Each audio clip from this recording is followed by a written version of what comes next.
Normally, you spend more time in your head and are more engaged in your thoughts and ideas. It plays the same grooves repeatedly, much as an old record did in its dying days. Simply flip the conversation around and convince yourself that the other person is more interesting than you. Their way of living, their views, it's like a whole new universe. It's comparable to traveling to another culture, like Tahiti. They have first-hand knowledge that you don't. Their world is different from yours. They remind me of a movie character, which is fascinating. I wish to comprehend it. You would feel it if someone did that to you unexpectedly at work or during a male-female seduction. You would think, wow, that's unusual, and you would be at least partially attracted by the attention. The key is to encourage them to discuss their upbringing. Don't go tell me about your father, of course. Just encourage them to discuss their early. Everyone has this kind of emotional connection to their early memories, their upbringing, their parents, their family, and their first friends. It is surrounded by a wide range of strong and uncontrollable emotions. So ask a somewhat ambiguous inquiry about someone's childhood, follow up with a few leading inquiries, and then let them speak. Therefore, if you keep asking them questions, you'll come off as a lawyer. Even if they are doing 70% of the talking, you are still allowing them to speak. While allowing them to take center stage, you pique their interest by asking them questions about their childhood,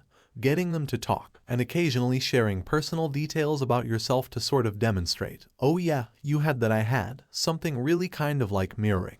It's a small manipulation, but the information they're starting to share with you about their upbringing is incredibly potent. You say, yeah, I had something pretty similar, and I'm sure you have, too. That's a highly effective approach to interacting with people, I agree. But you need to be tactful. It takes a certain amount of skill to get people to open up and talk about what makes them happy or excited. You can tell they're excited if you bring up a topic and you notice they become tense or laugh a lot. Just add that to your tiny index there, then leave it and come back to it. You'll know when you've struck a nerve with a topic that either piques their interest or fills them with fear, or whatever. There is a strong force at work there. It's similar to the Oedipus play of the ancient Greeks. He murdered his father before marrying his mother. Crazy, yes, and he doesn't realize it until he's in his late 30s, after having served as king of Thebes for his entire reign. Then, all of a sudden, various events bring it to his attention. Oh my God, I've truly done all of that. He is so distraught that he blinds himself and chops off his eyes, saying, "This is my life," to show that you are aware of his blindness. Therefore, the Greeks are implying that we are all somewhat blind in that play. The moment you feel enlightened about realizing some of these patterns in your childhood is a great moment because fate pushes us around and we're not even aware of it.